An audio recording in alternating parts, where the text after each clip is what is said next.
क्या चल रहा था अपना, याद है क्या? कुछ पढ़ते हो नहीं पढ़ते हो? है, मैं पढ़ाया जा रही हूँ, आप लोग पढ़ रहे हो नहीं पढ़ रहे हो? पढ़ो भाई, घर जाके पढ़ो। अपना चल रहा है रासायनिक अभिक्रियाएं उत्प्रेरक। अपन ने कई प्रकार की रासायनिक अभिक्रिया देखी। कल देखा था योगात्मक, ठीक है। इसके अलावा देखा था मंद अभिक्रिया, तीव्र अभिक्रिया, वियोजन अभिक्रिया। कई प्रकार की अभिक्रियाएं देखी थी अपन ने कल। आज उसी को कंटिन्यू आगे करते हैं। इधर से बैक होता है। देखो आज, अब कल लास्ट में अपन ने देखा था मंद अभिक्रिया, फिर देखी थी उत्क्रमणीय अभिक्रिया। लास्ट टॉपिक था आपका उत्क्रमणीय अभिक्रिया। ऐसी रासायनिक अभिक्रिया जो क्या होती है आपकी, दोनों दिशाओं में चलती है। उत्क्रमणीय अभिक्रिया, या फिर वो अभिक्रिया जिसमें क्रियाकारक क्रिया करके उत्पाद बनाते हैं और उत्पाद टुकड़ों में टूट के क्रियाकारक का निर्माण करते हैं, वो क्या कहलाती है आपकी उत्क्रमणीय अभिक्रिया।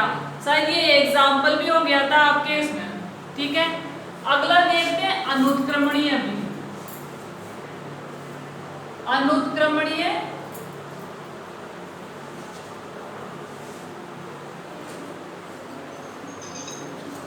अनुत्क्रमणीय में क्या होगा, देखो ये कॉमन है आपके, आप बचपन से पढ़ते आए हो। अनुत्क्रमणीय जैसे एक क्रियाकारक है, क्रियाकारक क्रिया करके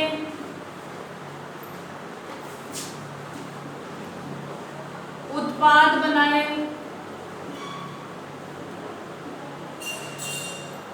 तथा उत्पाद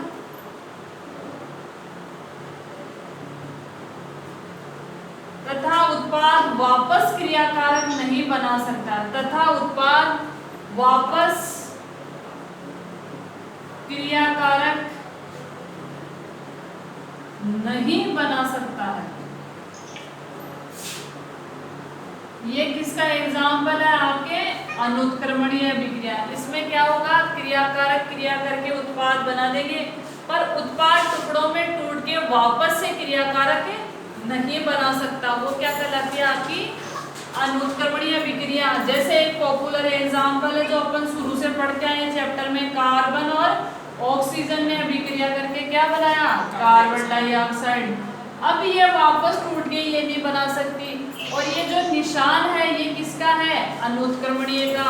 अपन को पता है उत्क्रमणीय के बीच में ऐसा निशान लगता है, अनुत्क्रमणीय के बीच में कैसा निशान लगता है, ऐसा। और सॉरी, उत्क्रमणीय के बीच में ऐसा निशान लगता है, अनुत्क्रमणीय के बीच में तीर का निशान लगता है। ये दोनों तरफ तीर का निशान लगाता है, ठीक है। आप इसको ऐसे भी लगा सकते हो, ठीक है। तो ये है आपके अनुत्क्रमणीय अभिक्रिया का एक उदाहरण। और देखते हैं एक उदाहरण। जरूरी नहीं है अब मैं जो लिखूं वही उदाहरण लिखो, आप अपने हिसाब से भी लिख सकते हो इसको, ठीक है। दूसरा एग्जाम्पल है जैसे CH4। क्या हुआ,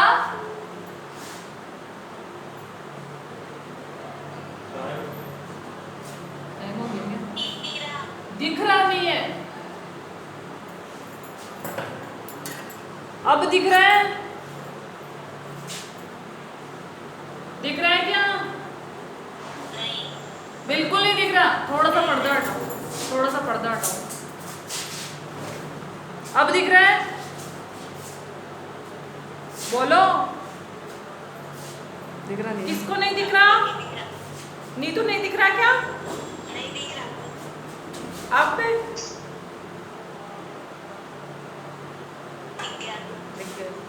नेट की दिक्कत होती है उधर, नहीं नेट की दिक्कत होती है। ठीक है बेटा, तो अपन देख रहे थे अनुत्क्रमणीय, ठीक है। एक एग्जांपल और देखते हैं। मेथेन है, मेथेन का सूत्र होता है CH4। मेथेन से अभिक्रिया किससे करवाई अपन ने, ऑक्सीजन से करवाई। तो क्या बन रहा है आपके कार्बन डाइऑक्साइड प्लस जल के 2 अणु बन रहे। बस आपको इतना सा ध्यान रखना है कि जो अनुत्क्रमणीय होती है उसमें जो उत्पाद है वापस क्रियाकारक नहीं बना सकते। उत्क्रमणीय में क्या होगा आपका, ये टूट के वापस ये बना लेंगे, ये मिलके वापस ये तो बना सकते हैं, पर ये वापस से ये नहीं बना सकते। ये चीज आपको ध्यान रखनी है।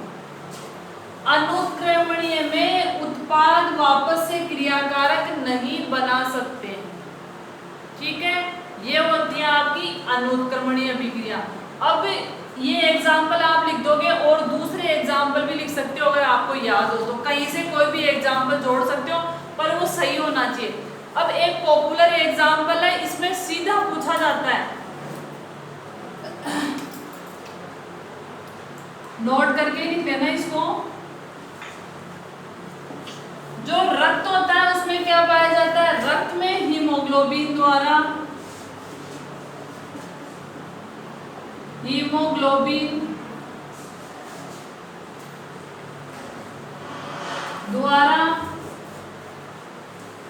CO2 व O2 का वहन किया जाता है। O2 का वहन का मतलब होता है लाना और ले जाना, ठीक है, लाना और ले जाना। ये किसका उदाहरण है? उत्क्रमणीय अभिक्रिया का। अनुत्क्रमणीय नहीं है, ये किसका उदाहरण है? उत्क्रमणीय अभिक्रिया का। ये अच्छा क्वेश्चन है और डायरेक्ट पूछा जाता है। रक्त में हीमोग्लोबिन का द्वारा CO2 है O2 का वहन क्या करेगा? रक्त ऑक्सीजन से जुड़ के ऑक्सी हीमोग्लोबिन बना लेगा, सेकंड चैप्टर में आया होगा, ठीक है। और आपके हर शरीर की हर कोशिका तक क्या पहुंच जाएगी? आपकी ऑक्सीजन। अब हर कोशिका में जो कार्बन डाइऑक्साइड बनी है वो फिर से हीमोग्लोबिन से जुड़ जाएगी, कार्बोक्सी हीमोग्लोबिन, और आपके फेफड़ों के द्वारा नाजर छिद्र से होते हुए बाहर रिमूव कर दी जाती है। तो ये उत्क्रमणीय का उदाहरण, ठीक है।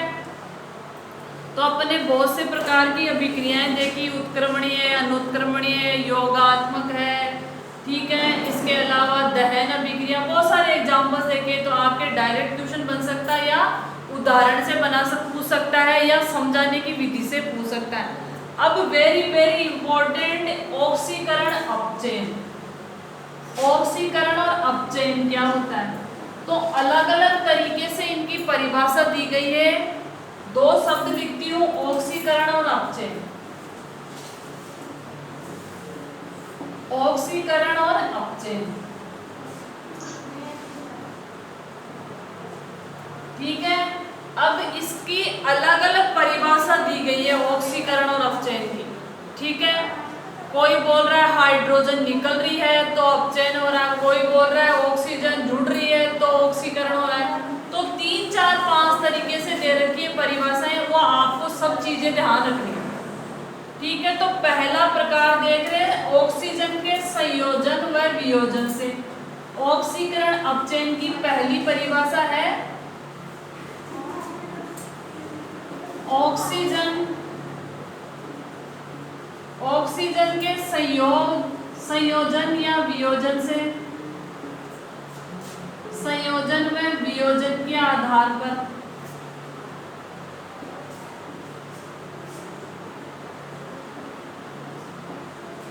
ये कह रहा है ऑक्सीजन से कोई यौगिक संयोग कर रहा है या उसमें से निकल रही है, इसके आधार पर अपन ऑक्सीकरण अपचयन की परिभाषा देंगे, ठीक है। तो ऑक्सीजन का जुड़ना क्या कहलाता है? ऑक्सीकरण। ऑक्सीजन का जुड़ना,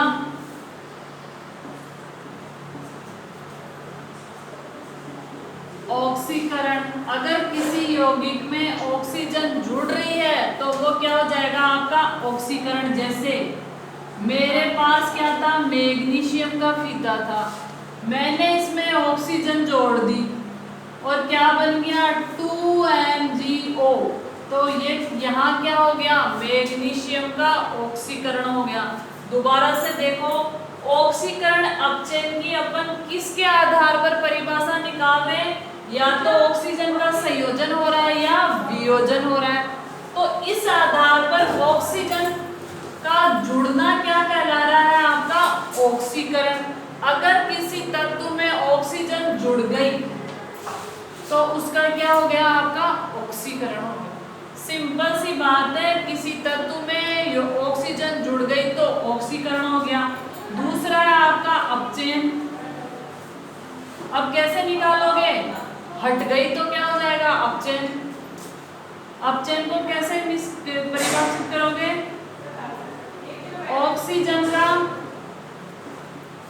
निकलना। अगर ऑक्सीजन निकल गई तो क्या हो जाएगा? आपका अपचयन हो जाएगा। अगर ऑक्सीजन निकल गई तो इसे क्या बोलेंगे? आपका अपचयन बोलेंगे। इसका उदाहरण देख लो आप। 2KClO3, इसके पास ऑक्सीजन है। अब इसने क्या किया? देखो आप अनुत्क्रमणीय में ये उदाहरण भी डाल सकते हो, क्योंकि देखो एक तरफ तीर का निशान लग रखा है। क्या हुआ? 2KCl बन गया और साथ में क्या बन गई? आपकी ऑक्सीजन बन गई। तो KClO3 में क्या थी? आपकी ऑक्सीजन थी। ऑक्सीजन क्या हो गई? आपकी बाहर निकल गई। तो किसी अभिक्रिया में ऑक्सीजन का जुड़ना ऑक्सीकरण कहलाता है और ऑक्सीजन का बाहर निकलना क्या कहलाता है? अपचयन कहलाता है।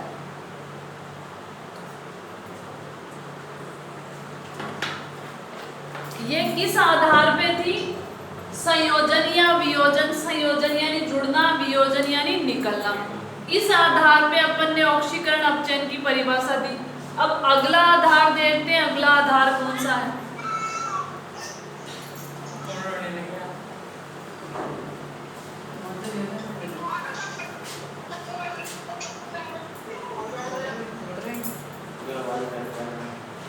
दूसरा प्रकार है आपका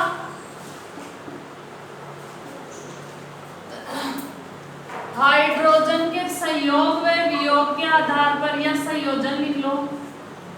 हाइड्रोजन के संयोजन व वियोजन के आधार पर, वियोजन के आधार पर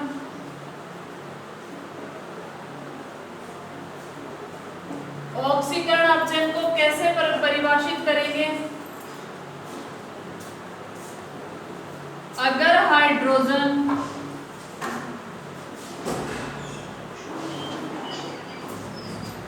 निकलती है, अगर अभिक्रिया में से हाइड्रोजन निकलती है तो ऑक्सीकरण। समीकरण से अच्छे से समझ में आ जाएगा। अगर किसी रासायनिक अभिक्रिया में किसी तत्व से हाइड्रोजन निकल गई तो क्या होगा? आपका ऑक्सीकरण। जैसे 2H2S है और ये क्या आपकी ऑक्सीजन। अब क्या हुआ? आपका 2H2O प्लस है, आपका क्या हुआ? आपका सल्फर बाहर निकल गया। क्या हुआ? आपका सल्फर बाहर निकल गया। तो हाइड्रोजन का बाहर निकल जाना क्या कहलाता है? अब यहां देखो, हाइड्रोजन सल्फाइड बोलते हैं इसको। दोबारा देखो, इसको क्या बोलते हैं? Hydrogen sulphide. ठीक है। ऑक्सीजन, अब अपनी परिभाषा क्या कह रही है? हाइड्रोजन का निकलना। यहाँ पे हाइड्रोजन है, ठीक है। अब यहाँ देखो सिर्फ सल्फर बचा है तो हाइड्रोजन क्या हो गया? आपकी निकल गई। तो ऑक्सीकरण किसका हो गया? आपके सल्फर का ऑक्सीकरण हो गया। मतलब सल्फर में से हाइड्रोजन निकल गई तो सल्फर का क्या हो गया? आपके ऑक्सीकरण हो गया। ये आपको ध्यान रखना है। अब क्या होगा? अपचयन को कैसे करेंगे? हाइड्रोजन का संयोग, हाइड्रोजन का जुड़ना। यहाँ निकल रही है तो उल्टा चलता है ये दोनों आपस में। हाइड्रोजन का संयोग, हाइड्रोजन का संयोग होगा तो वो क्या होगा? आपका अपचयन। हाइड्रोजन अगर जुड़ रही है, संयोग हो रहा है, तो वो क्या कहलाएगा? आपका अपचयन। जैसे H2 प्लस Cl2, इन्होंने मिलके क्या बना लिया? HCl। अरे इसको म्यूट करो। H2 प्लस Cl2, यहाँ हाइड्रोजन जुड़ गई तो इसका क्या हो गया? आपका अपचयन हो गया। तो अपन ने देखा हाइड्रोजन के आधार पर अगर हाइड्रोजन निकल रही है तो ऑक्सीकरण, अगर हाइड्रोजन जुड़ रही है तो अपचयन। इससे ऊपर वाला क्या था? ऑक्सीजन के आधार पे। ऑक्सीजन जुड़ रही है तो क्या था? आपके ऑक्सीकरण, और ऑक्सीजन निकल रही है तो अपचयन। ये ध्यान रखना है, आपके पूछेगा वो ये सूत्र दे देगा और बताएगा निम्न में से किसका ऑक्सीकरण वार किसका अपचयन वार।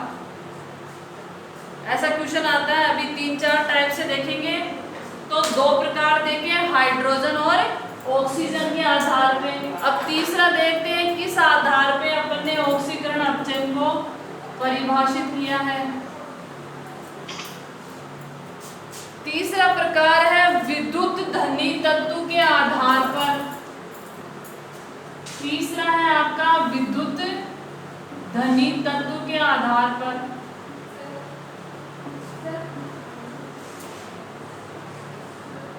विद्युत धनी तत्व के आधार पर ऑक्सीकरण अपचयन क्या होता है। ठीक है, पहला देखो, पहला देखते हैं अपन इसमें ऑक्सीकरण।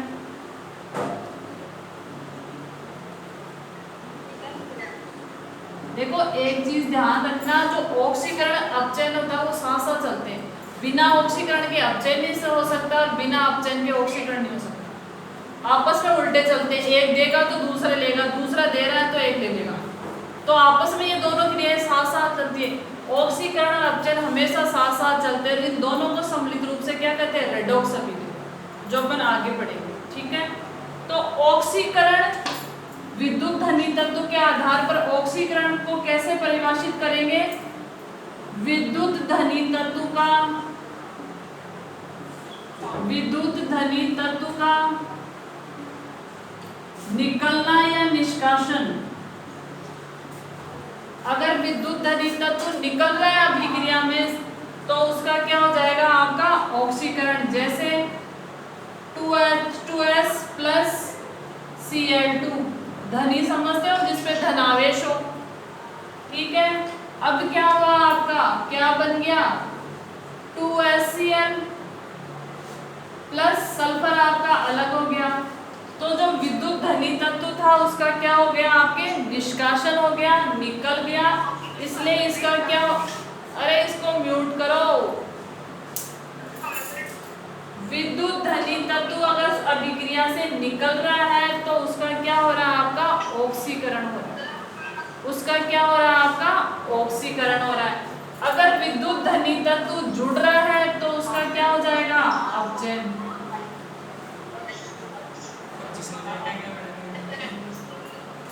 विद्युत धनी तत्व का जुड़ना,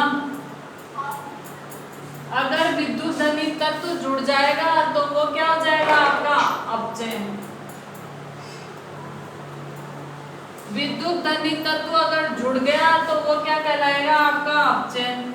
जैसे Cl2 है और इसमें क्या जुड़ गया आपका मैग्नीशियम, और क्या बनवा लिया MgCl2, मतलब इसमें धनी तत्व जुड़ गया। मैग्नीशियम पे क्या होता है आपका धनावेश होता है। तो विद्युत धनी तत्व के आधार पर अपन ने ऑक्सीकरण अपचयन को परिभाषित किया। अगर किसी यौगिक में, किसी तत्व में विद्युत धनी तत्व का निष्कासन हो रहा है तो वो क्या कहलाएगा आपका ऑक्सीकरण। ठीक है, अगर जुड़ रहा है तो वो क्या कहलाएगा आपका अपचयन। तो अपन ने 3 प्रकार से ऑक्सीकरण अपचयन को परिभाषित किया। पहला, ऑक्सीजन के संयोग और वियोग के आधार पर या संयोजन और वियोजन के आधार पर। अगर ऑक्सीजन जुड़ रही है तो ऑक्सीकरण, अगर ऑक्सीजन बाहर निकल रही है तो अपचयन। दूसरा देखा हाइड्रोजन के आधार पर, अगर हाइड्रोजन निकल रही है तो ऑक्सीकरण, अगर हाइड्रोजन जुड़ रही है तो अपचयन। तीसरा देखा विद्युत धनी तत्व के आधार पर, अगर विद्युत धनी तत्व का निष्कासन हो रहा है तो ऑक्सीकरण, अगर जुड़ रहा है तो अपचयन। ठीक है, अब ये देखे अपन ने 3 प्रकार। अब वेरी वेरी इंपॉर्टेंट, जिसपे से 100% क्वेश्चन आता है। हाँ, ये भी इम्पोर्टेंट है। ये सबसे जो अब देखेंगे अपन, अभी भी ऑक्सीकरण अपचयन ही देखेंगे, पर किस आधार पे देखेंगे वो सबसे इम्पोर्टेंट है। और समीकरण देख के वो पूछता है कि ऑक्सीकरण अपचयन की परिभाषा। ठीक है, तो देखो इलेक्ट्रॉन के आधार पर, ठीक ठीक है, इलेक्ट्रॉन के आधार पर।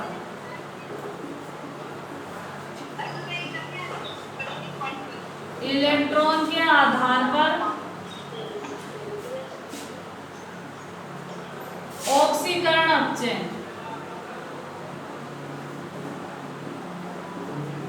ऑक्सीकरण अपचयन मतलब इलेक्ट्रॉन जुड़ रहा है, निकल रहा है, क्या हो रहा है, उसके आधार पर ऑक्सीकरण अपचयन को समझाना। ये वेरी वेरी इंपॉर्टेंट है। यहाँ से एक क्वेश्चन पक्का आता है, चाहे द्विवार्षिक परीक्षा हो चाहे वार्षिक परीक्षा हो। ठीक है, अब क्या होगा, इसको अपन ढंग से समझते हैं। इससे पहले एक थोड़ी सी परिभाषा और देख लो आप, इससे पहले वाली। अगर ऋण विद्युतीय तत्व का संयोग हो रहा है, एक और देख लो, 3 प्रकार दे रखे, शायद चौथा भी आपके एक प्रकार है, देख लो। फिर इसके बाद में देखेंगे ऋण विद्युतीय या विद्युत ऋणी लिख लो, विद्युत ऋणी तत्व के आधार पर। फिर इसको देखेंगे तत्व के आधार पर। विद्युत ऋणी तत्व के आधार पर ऑक्सीकरण अपचयन को कैसे परिभाषित करेंगे। पहला है आपका ऑक्सीकरण। पहला क्या है आपका ऑक्सीकरण। अगर ऋण विद्युतीय तत्व जुड़ता है, इसको कैसे लिखेंगे, ऋण विद्युतीय तत्व का जुड़ना क्या कहलाएगा आपका, ऑक्सीकरण। ठीक है, जैसे सिंपल सा वैसा ही घूम फिर के, ये क्या आपका धन विद्युतीय तत्व है, इसमें क्या जुड़ गया आपका Cl2 और क्या बना लिया MgCl2। मतलब ऋण विद्युतीय तत्व क्या हो गया आपका, जुड़ गया तो ऑक्सीकरण, और ऋण विद्युतीय तत्व अगर निकल गया तो अपचयन। ऋण विद्युतीय तत्व जुड़ गया तो ऑक्सीकरण, और दूसरा क्या आपका अपचयन। अब इसको कैसे परिभाषित करेंगे, ऋण विद्युतीय तत्व का निकलना। ऋण विद्युतीय तत्व का निकलना वो क्या कहलाएगा आपका, अपचयन। ठीक है, अब मैंने क्या एक एग्जांपल लिया, FeCl3 प्लस हाइड्रोजन, अब क्या बन गया FeCl2। FeCl2 ऋण विद्युतीय तत्व का निकलना, यहाँ 3 थे, यहाँ पे 2 हो गए, तो यहाँ क्या हो गया, इसका अपचयन हो गया। तो आपको ध्यान रखना है किस हिसाब से वो परिभाषा पूछ रहा है, ऑक्सीकरण अपचयन की विद्युत ऋणी तत्व के आधार पे पूछ रहा है। तो ऑक्सीकरण का मतलब ऋण विद्युतीय तत्व का जुड़ना, और अपचयन का मतलब उसका बाहर निकलना।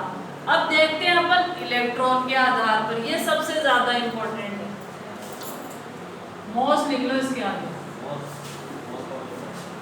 Mostly most very very fast. Most तो क्या होता है, एक पादप होता है, मोस्ट हाँ पादप का प्रकार है, ब्रायोफाइटा होता है। ठीक है, तो इलेक्ट्रॉन के आधार पर अपन देखेंगे ऑक्सीकरण अपचयन क्या होता है। सबसे पहले देखते हैं ऑक्सीकरण। सबसे पहले क्या देखेंगे, ऑक्सीकरण। इलेक्ट्रॉन के आधार पर ऑक्सीकरण क्या होता है, ऐसी अभिक्रियाएं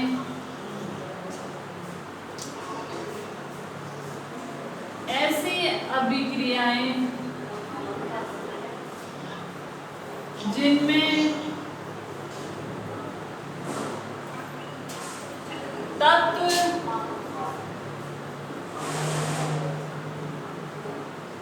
परमाणु आयन या अणु,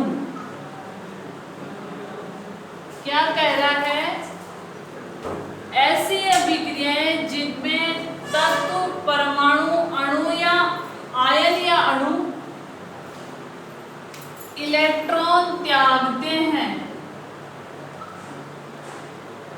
इलेक्ट्रॉन त्यागते हैं। ऑक्सीकरण का कहलाता है? ऑक्सीकरण कहलाता है।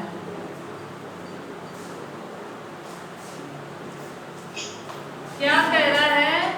ऐसी रासायनिक अभिक्रियाएं जिनमें तत्व हो सकता है, कोई परमाणु हो सकता है, इसको म्यूट करो भाई, वापस आवाज आ रही है, आयन हो सकता है या अणु हो सकता है, वो इलेक्ट्रॉन का निष्कासन कर देंगे, इलेक्ट्रॉन को त्याग देंगे, तो वो क्या कहलाएगा? आपका ऑक्सीकरण। ये परिभाषा नहीं पूछेगा।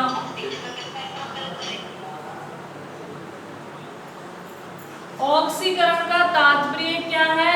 ऐसी अभिक्रियाएं जिसमें कोई तत्व हो सकता है, परमाणु हो सकता है, आयन हो सकता है या अणु हो सकता है, ये इलेक्ट्रॉन को बाहर निकाल देगा, त्याग देगा, तो क्या कहलाएगा? आपका ऑक्सीकरण। इसको दिमाग में सेट करना, इन 3-4 पॉइंटों को, 1, 2, 3 और 4। अब इनके देखेंगे अपन उदाहरण से पता चलेगा कि एक्चुअल में किसका ऑक्सीकरण हो रहा है और किसका अपचयन हो रहा है।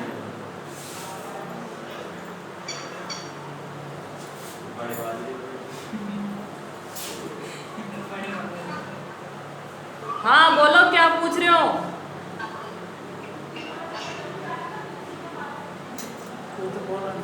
हाँ बोलो, क्या पूछ रहे हो हिमांशु?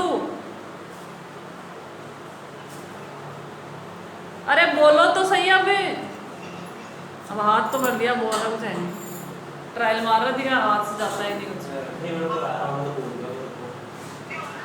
हाँ बेटा पूछो, क्या पूछ रहे थे?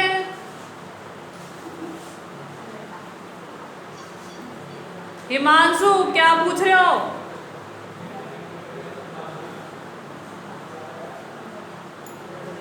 बोलो, क्या पूछ रहे हो?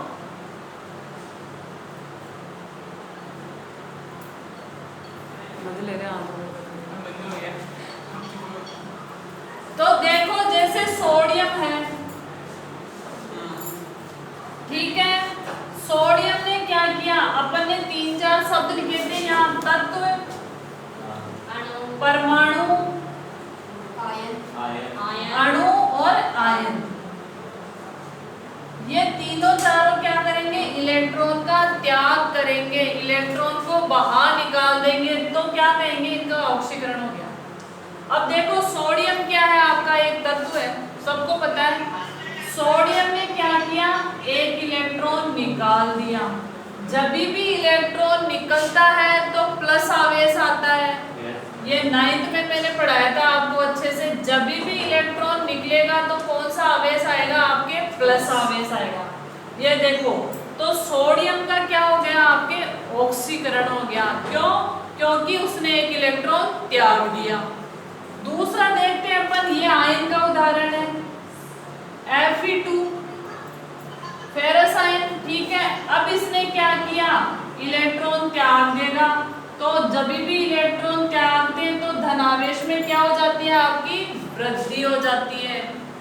जब भी इलेक्ट्रॉन त्यागे जाते हैं तो धनावेश बढ़ जाता है या धनावेश आ जाता है, ठीक है। तो यहाँ क्या हो गया? इसका ऑक्सीकरण।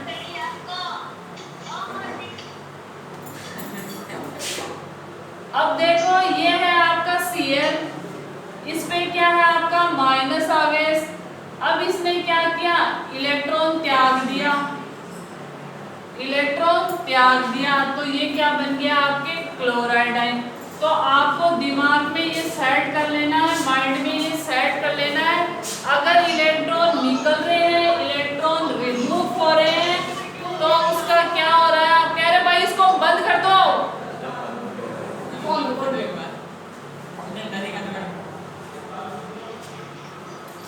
अगर इलेक्ट्रॉन निकल रहे हैं तो क्या हो जाएगा?